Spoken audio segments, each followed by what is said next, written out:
छोटे शहर से, छोटे विलेज से आपने ये ड्रीम कैसे पाया? कभी सोचा ही नहीं था बचपन से कि मैं रेसलर बनूंगी।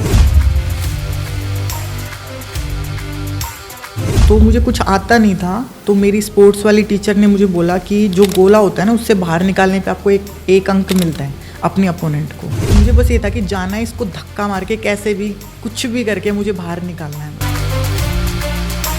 कि आप बहुत यंग एज में आपकी शादी हो गई हाँ थी जी। वो नॉर्मल है? No, it is not normal, but वो सिचुएशन ऐसी थी क्योंकि अर्ली एज में मम्मी पापा एक्सपायर हो गए थे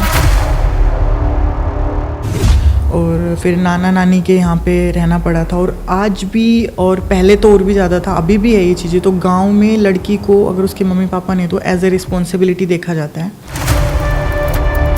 सब चाहते हैं कि कोई सरदर्दी ना हो आगे जाके, तो जल्दी शादी कर दी थी। बट अच्छा हुआ, मुझे जो इन लॉज है बहुत सपोर्टिव मिले और आज मैं आपके सामने।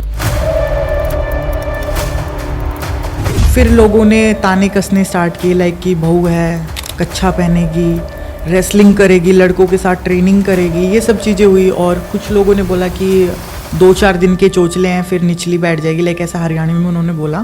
तो मतलब उस टाइम पे मैंने रेसलिंग को सीरियसली लिया और पूरा ट्रेनिंग जो होता है 4 घंटे सुबह, 4 घंटे शाम को, पूरा अच्छे से ट्रेनिंग किया और ड्रीम देखा ओलंपिक जाने के लिए।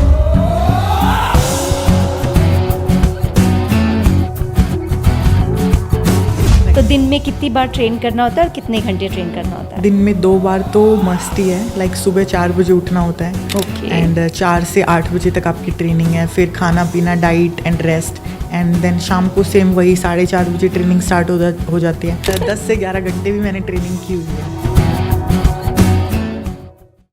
Hi everyone, I'm Reena Augustine and welcome to the Community Impact Show. Today we have Ronak Gulia. She's not just a wrestler, she's a fighter in every sense of the word. After going through 3 major surgeries, including one that could have ended her career, she made a powerful comeback that's inspired so many. Her story is raw, real and full of heart. Ronak, thank you for being here and welcome to the show. तो मेरी sports teacher ने ऐसे ही मुझे wrestling की team में भेज दिया था कि जा देख, खेल के आ क्या होता है। तो ऐसे ही मेरी जर्नी स्टार्ट हुई थी। तो मैंने कभी नहीं सोचा था कि मैं एक रेसलर बन जाऊंगी, मैं इतनी बोल्ड बन जाऊंगी, क्योंकि रेसलिंग से पहले मैं एक नॉर्मल सी लड़की थी और कम बोलती थी और बोल्डनेस भी नहीं थी, लाइक अपने लिए स्टैंड लेना या कुछ भी। ओके। और आपने मुझे बताया कि आप बहुत यंग एज में आपकी शादी हो गई हाँ थी जी। वो नॉर्मल है?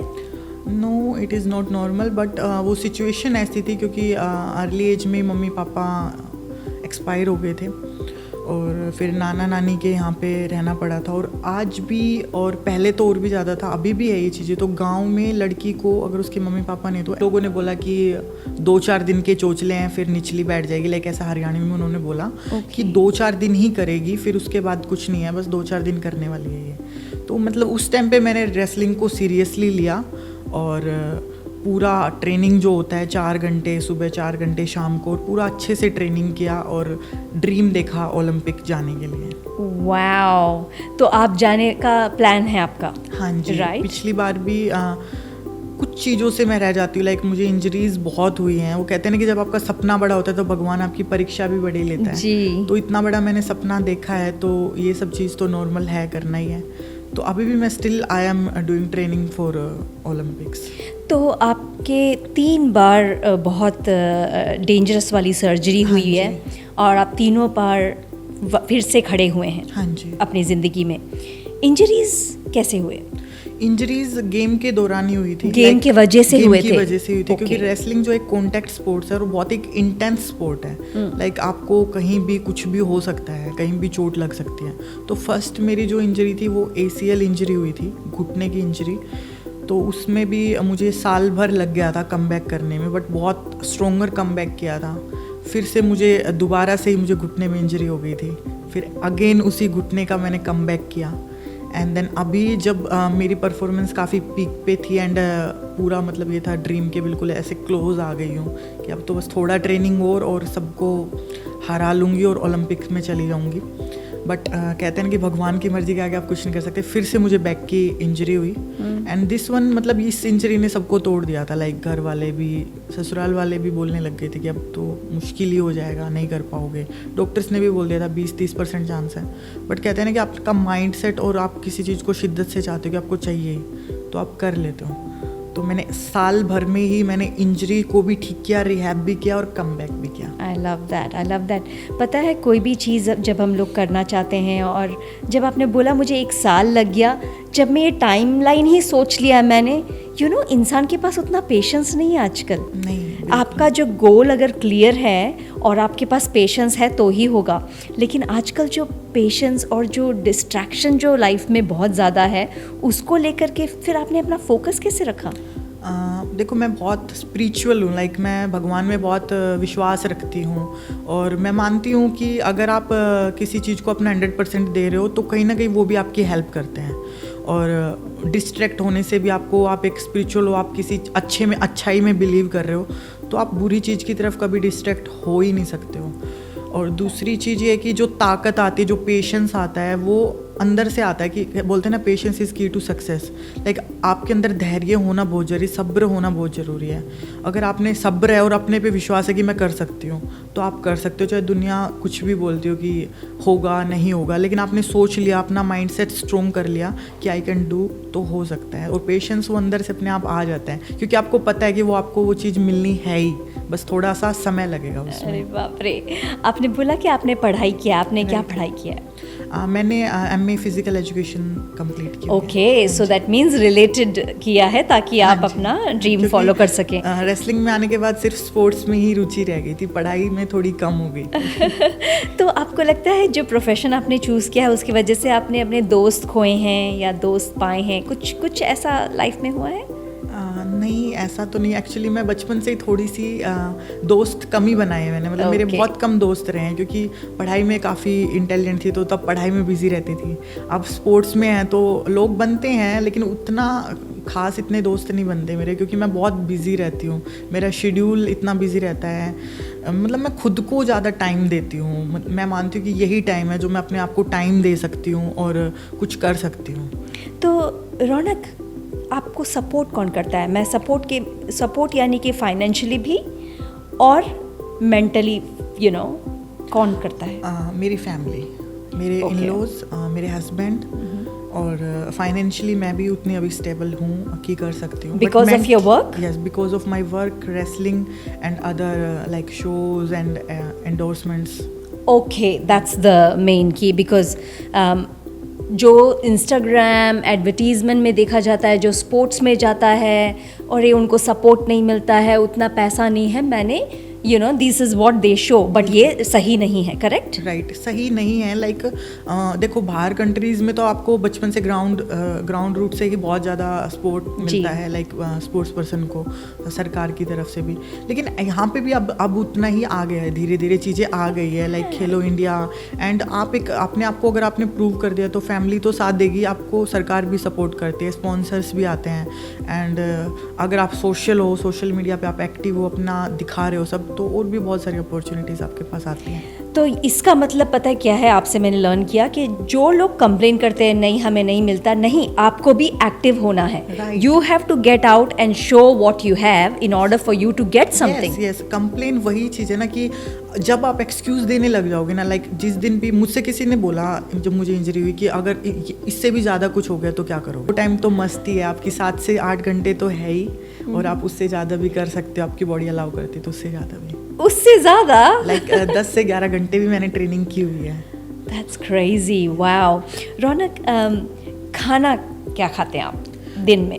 खाना मैं प्योर वेजिटेरियन हूँ। क्या? और खाना मैं बिल्कुल डाइट के अकॉर्डिंग, लाइक मैं शुगर इनटेक नहीं करती हूँ। और जो भी डाइट का खाना होता है, पानी, हाइड्रेशन ज़्यादा, green vegetables, high protein diet, high fibre, low fat diet, मतलब प्लान करके मिली हुई है जो मेरी डाइटिशियन न्यूट्रिशनिस्ट देते हैं, वो मैं फॉलो करती हूँ। ऑलराइट। तो आप खाना वाना बनाते हैं घर पे? खाना बनाना आता है, बट अभी बनाती नहीं, अभी तो मेड है तो वो सब बना के देती है। Very nice. वैसे बनाना आता है? वैसे सब बनाना आता है। ओह, दैट्स अमेजिंग, दैट्स अमेजिंग। बोलते हैं ना कि किसी चीज़ में अच्छे हो तो दूसरी चीज़ में आप नहीं ठीक हो। खाना बनाना is one of the most important things, you know, जो मुझे नहीं आता है और इंटरेस्ट भी नहीं है. सो रौनक, आप मुंबई शिफ्ट हुए हैं, राइट? फैमिली के साथ हुए हैं? नहीं, फैमिली के साथ नहीं हूँ, अकेले हूँ और साथ में मेड रहती है मेरे. फैमिली बीच बीच में आती जाती रहती है. तो कैसा ये जो इंसान जब अपने ड्रीम के लिए कुछ छोड़ के कहीं और आता है, कितना सैक्रिफाइस है ना. It's a big sacrifice, right? It's a big sacrifice. और आपको बहुत कट्टर होना पड़ता है अंदर से, लाइक स्ट्रोंग होना पड़ता है फैमिली से दूर रहने के लिए. और क्योंकि देखो, जब आपके साथ फैमिली रहती है ना, तो कहीं ना कहीं मैंने ये चीज़ नोटिस किया है कि आप फैमिली वालों को देख के ज़्यादा इमोशनल होते हो और आप मतलब कमज़ोर होते हो, मतलब देख के उनको कि मैं दर्द, अगर मुझे दर्द है या मैं इंजरी में हूँ और वो मेरे साथ हैं, तो मतलब कहीं ना कहीं अपने दर्द से आपको दुख नहीं, आपको देख के वो दुखी हैं, उससे आपको ज़्यादा फील होता है, ज़्यादा इमोशनल होते हो, तो आप कहीं ना कहीं अंदर से थोड़ा वीक हो जाते हो. मुझे लगता है कि अगर आपको अपने ड्रीम पूरे करने तो सेक्रीफाइस करना पड़ेगा, फैमिली वालों से दूर रहना पड़ेगा, तभी आप एक चीज़ पे फोकस हो सकते हो, स्ट्रांगली उस पर काम कर सकते हो. वाओ. रौनक, ग्रोइंग अप यहाँ पे इंडिया में, आपने बताया कि आप पेरेंट्स यू लॉस्ट बहुत यंग एज में. How was it growing up without parents? बहुत डिफ़िकल्ट था, बिकॉज मैं अपनी मम्मी के काफ़ी क्लोज थी and it was very early age, बहुत छोटी थी मैं. और क्योंकि माँ का प्यार इज़ माँ का प्यार, वो आपको कोई भी नहीं कर सकता है. एंड आप दूसरे के घर में आप रह रहे हो, और लाइक मेरी जो मम्मी थी, उन्होंने कभी मुझे कोई काम नहीं करवाया था घर का. जैसे भी होता है गांव में लड़कियों से काम करवाते हैं घर पे कि सारा काम लड़कियों को आता है, बट मेरी मम्मी नहीं करवाती थी क्योंकि मैं पढ़ाई में काफ़ी इंटेलिजेंट, तो पढ़ने के लिए मुझे टाइम देती थी. तो उनके जाने के बाद मैंने घर का काम सीखा, मुझे सब घर का काम आ गया करना, क्योंकि दूसरे के घर में काम करना पड़ता है आपको. और आपको कोई भी ऐसे खाली बैठ के खाना कोई नहीं खिलाता है, चाहे कोई कितना भी अच्छा रिश्तेदार हो, तो यू हैव टू पे. अगर आपको उधर रहना है तो कुछ ना कुछ आपको करना पड़ेगा. और पढ़ाई के लिए भी मैंने बहुत स्ट्रगल किया उनको जाने के बाद, क्योंकि पढ़ाई के लिए भी पैसे उतने नहीं हो पा रहे थे, और मुझे साइंस से करनी थी 12th, और उनको ये लगता था कि साइंस से करने के लिए ट्यूशन इज़ मस्ट, मतलब ज़रूरी होगा ट्यूशन, और उनके पास इतने पैसे नहीं थे, तो वो मुझे फोर्स कर रहे थे कि मैं आर्ट्स से पढूं. बट मैंने किया और मैंने काफ़ी अच्छे परसेंटेज लिए थे, मैंने मेहनत करके. साइंस लिया था? हाँ, साइंस लिया था मैंने नॉन मेडिकल से, और 92% आए थे मेरे. 92? हाँ, 92%. वाओ, यानी आप तो ऑलराउंडर हो, स्पोर्ट्स में भी, पढ़ाई में भी. Oh my gosh, wow. मैं बहुत इंटेलिजेंट थी. मैं बता रही हूँ कि स्पोर्ट्स में आने से पहले मेरा ड्रीम ही पढ़ाई को रिलेटेड था, कभी सोचा ही नहीं था. कहते हैं ना कि गॉड्स प्लान, तो ये सब गॉड्स प्लान ही. और मैं इसलिए भगवान में बहुत विश्वास रखती हूँ कि वो जो भी सोचते हैं ना, हमेशा बेटर ही होता है. तो बहुत स्ट्रगल था, उनकी बहुत याद आती थी. देखते थे माँ जैसे प्यार करती है, आज भी मैं उनको बहुत मिस करती हूँ, लेकिन मैं उनके जैसे ही दिखती हूँ. तो मैं जब भी शीशे में देखती हूँ तो मुझे लगता है कि वो मेरे अंदर ही है, और मैं जो भी कर रही हूँ वो देख रही हैं, और उनको प्राउड फील हो रहा है. That's so nice to hear. क्योंकि आपने जैसे बोला, मिरर में देखती हूँ तो ऐसा लगता है कि मम्मी को देखा. वो बोलते हैं ना कि जब इंसान सक्सेस पाता है, कोई ना कोई है जो ऊपर बैठा, उनका ब्लेसिंग्स होता है, उसके वजह से हम इतना आगे बढ़ते हैं. Right. इतनी सारी मुश्किलें आती है ज़िंदगी में, लेकिन किसी का हाथ होता है. आपने अपने लाइफ में एक्सपीरियंस किया होगा कि आप मौत को टच करके वापस आए हो because somebody has blessed you. Right. You felt that? Yes, I felt that. क्योंकि वो टाइम ऐसा था, ऐसा लगा मुझे कि लाइफ में ना, मतलब कुछ बचा ही नहीं है, एवरीथिंग इज़ फिनिश्ड. एंड भगवान की ब्लेसिंग्स थी, मैं बच गई. मैं उस चीज़ के लिए, मुझे अगर किसी चीज़ का लाइफ में रिग्रेट है, मैं कभी भी कोई ऐसा काम नहीं करती जिसके लिए मुझे रिग्रेट होता है, कभी भी नहीं. बट मुझे उस चीज़ का हमेशा रिग्रेट है कि how I can be so weak at that time, जब मुझे बहुत स्ट्रॉन्ग रहना था. बट मुझे लगता है कि भगवान अगर आपके साथ है ना, तो कोई कितना आप पे उंगली उठा ले, कोई कितना कुछ कर ले, आपका कोई बाल बांका नहीं कर सकता है. और अगर आप ब्लेस्ड हो तो आप आगे बढ़ते जाओगे. तो हम जब आपको लगे ना कि आपकी लाइफ ख़त्म होने वाली है, तो वहीं से आपकी लाइफ स्टार्ट होती है. तो मैंने ये सीखा है. Wow, I love that. Mumbai, आपको कैसा लगता है? मुंबई कैसा लग रहा है? मुंबई बहुत अच्छा है. सब अपने काम से काम रखते हैं, बहुत बिजी सिटी है, और बहुत सेफ है. सेफ है, बहुत सेफ है. आप रात को लाइक 10-11 बजे भी, मैं कई बार जिम से आती हूँ 11 बजे भी मैं आती हूँ, 11-11:30 बजे भी. तो ऐसा मतलब कभी अनसेफ फील नहीं होता है. अकेले कहीं घूमो, कहीं जाओ, तो बहुत सेफ है. एक फीमेल जब बोल रही है कि सेफ है, यानी कि आप जहाँ से आ रहे हैं वहाँ पे अनसेफ है?